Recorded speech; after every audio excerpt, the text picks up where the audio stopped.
Hello to everyone who is watching or joining. Thank you so much. I am Jeanette from Jeanette Knits, and I've got some exciting things to share in relation to what's happening tomorrow, the launch of our Pagan Sky fingering edition pattern. And as per tradition, I'm here to tell you a few things about it.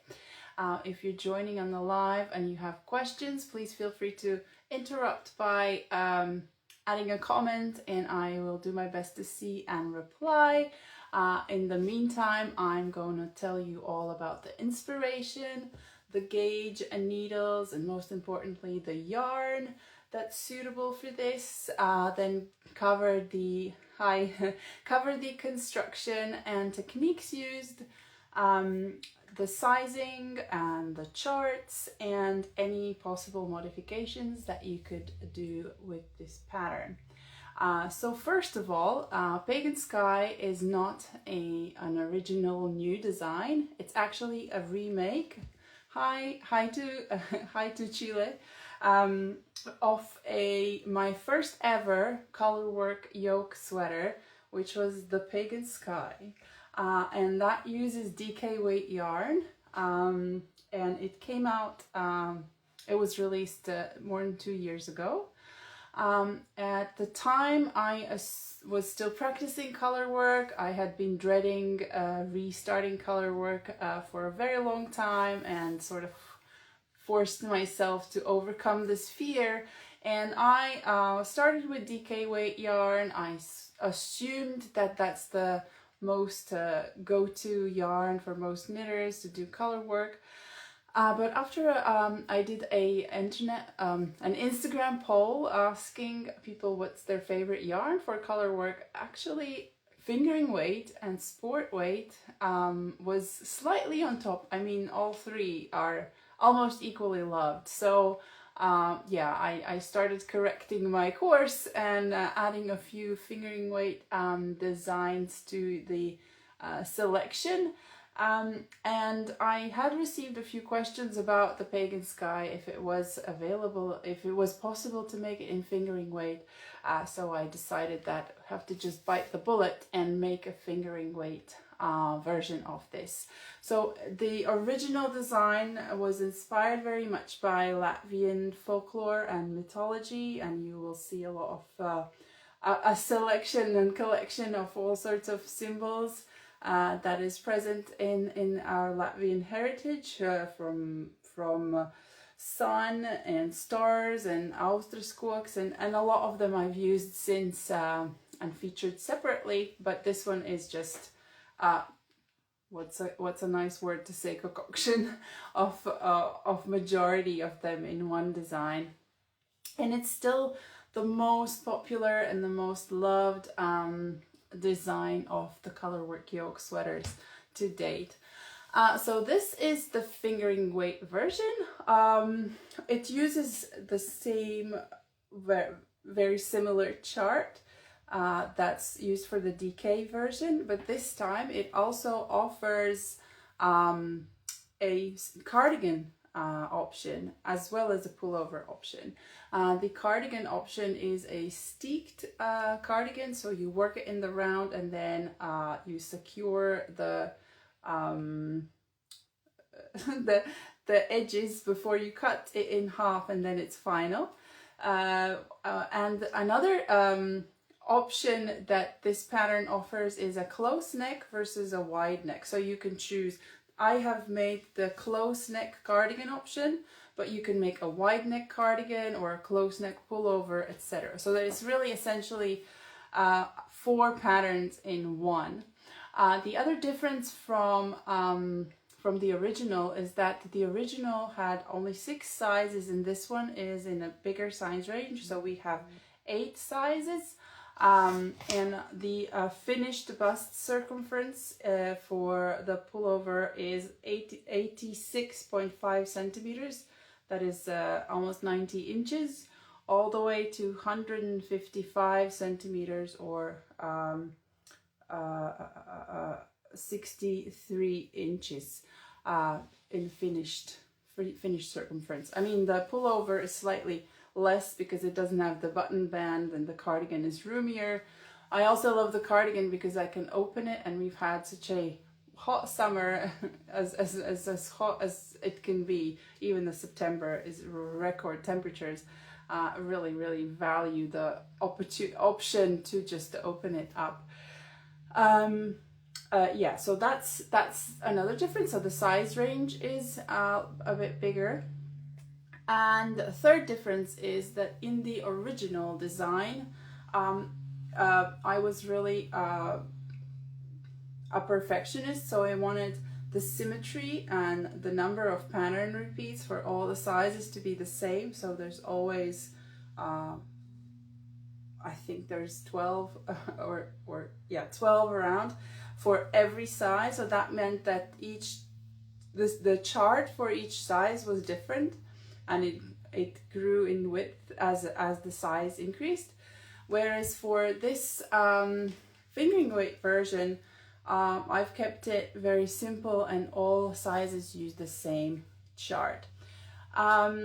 That's probably it about where the idea and for the design came from. So it's really a remake, and it's made in collaboration with Farmer's Daughter Fibers, who were generous to provide us with yarn support, and it's a really fine yarn that we're using. So you can see the repeats in the DK weight, which was Rowan Moordale. It was about 20 stitches in 10 centimeters, and where can I see a comparable thing? How much smaller, how much finer of a gauge this fingering weight version is. So yeah, this is squish fingering, and it created a gauge of 32 by 38 stitches rows in 10 centimeters / 4 inches. So it's very quite fine gauge. I used a 2.75 millimeter or US size 2 needles. If you're a tighter knitter, you can probably go a needle size up. But yeah, a word of caution that not all fingering weight yarns could achieve this gauge. For it, there was a bit of a can't find the right word, but some trouble finding the gauge during the test knitting. So you really have to go with fine yarns, and this one is fine. In terms of colors, I would highly recommend a rather high contrast between the main and the contrast color, because you can see the lines are very fine, and if the contrast is subtle, they're hard to notice and the pattern just sort of gets lost. Of course, if that's the effect you're going for, then subtle is fine, but if you want your work to show and really show the intricate details of these symbols, then I would recommend a high contrast combination. And preferably one of them would be a neutral, so as to not to take away from the pattern. But of course, it's really your choice, and whatever you want to make, I'm sure it'll be beautiful. And now that I've covered the gauge and needles and yarn, I can tell you more about the construction and the techniques used. So I will probably focus on the cardigan version because it's more involved. There's more steps to do. But the pullover is using pretty much the same techniques, apart from the steeking and the button bands. So we start at the top. We cast on a number of stitches using your preferred cast on. I use the long tail cast on because I've learned that I don't like the stretchiness of the provisional cast on, even though the neckband is added at the very end, and I'll cover that later. But that's where we start after you've chosen whether you want a close neck or a wide neck. So obviously wide neck, you'll cast on more stitches and knit less rows before you start the chart. but with the close neck there's a bit more. Then we shape the back with short rows, and I'm using my favorite Japanese short rows, but any short row method is applicable there. And then we start the chart and make increases in the chart as indicated and change colors as indicated until we reach the point of separation and separate body and sleeves. And you can see that the sleeves are separated before the color work is complete. So the color work runs into the sleeve and the body separately. But it also means that you can make the yoke longer if you'd like a longer, deeper yoke before separation, because all the increases stop around here for all sizes, and then you just work straight rounds without increasing to the length of yoke that you desire. So you have the option to lengthen it or even shorten it if you'd like. And then we just work straight down to hem and finish the same for sleeves as well. There's some decreases to taper the sleeve, and at the end we add a simple 1x1 ribbing and bind off with tubular bind off. And I like to add the neckband at the very end, because in case you change your mind and you started with a wide neck and you just want now a close neck, you have the option to knit a bit more here and then do some decreases and close it up. Or you see how it sits on you and you can decide on how long you want the neckband. So I love picking up stitches afterwards and just adding the neckband to the very last step. And for cardigan, I don't remember exactly when, but the pattern will tell you when to do the steeking. So there is a video as well of how I did it for this specific cardigan, as my previous steeking video turned out really blurry. So I wanted to refilm the process that I took. So I took some contrasting yarn to mark the steeking stitch so that I would know the adjacent stitch columns that I need to crochet the ridges to secure.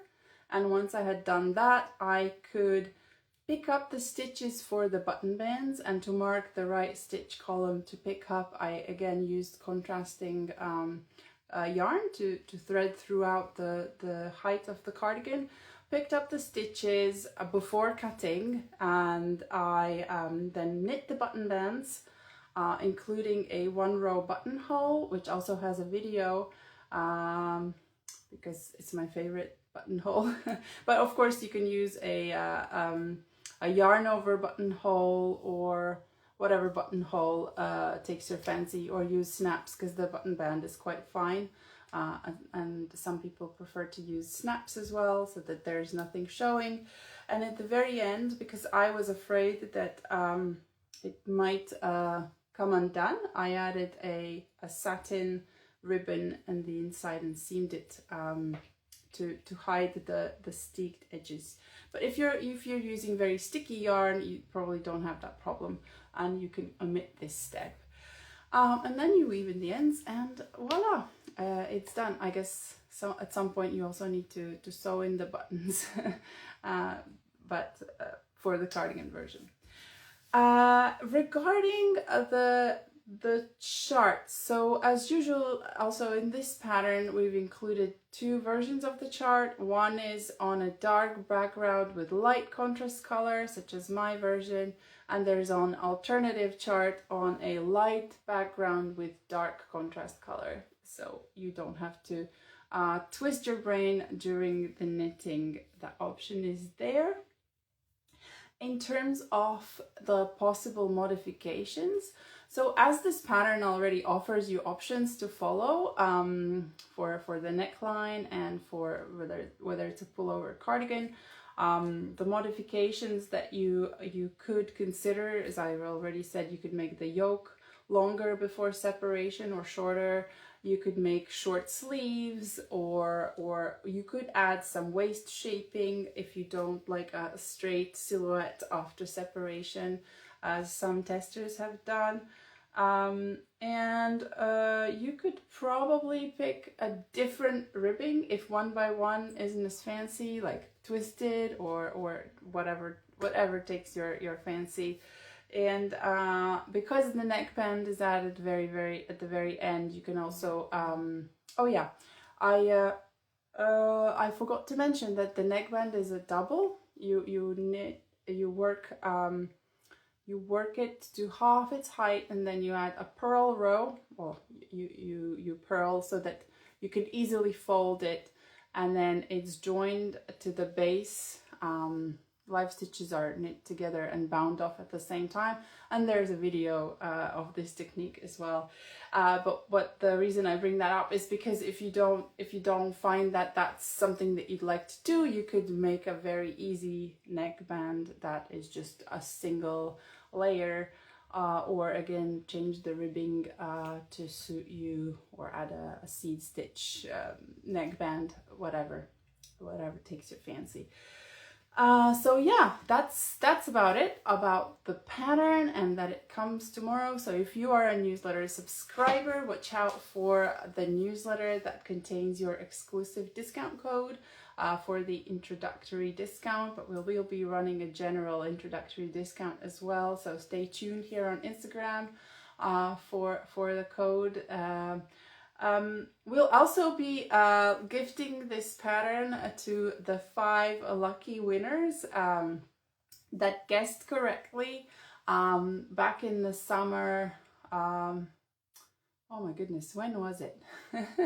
Earlier this year, when I was unpacking this yarn and asked on Instagram people to guess what pattern of mine we are remaking in this yarn, and the first 5 who guessed correctly will be receiving this pattern as the gift. So if you're one of them, you watch out for an email tomorrow with a link to download the pattern, and we hope you make it. And I once again, I can't thank the test knitters enough. It's been such a pleasure to see all the activity on our test knitter Slack, and all your versions are gorgeous, and your suggestions have been very valuable and helpful, because it was the first time where I've tried to do 4 patterns in one, so it was lovely to get feedback on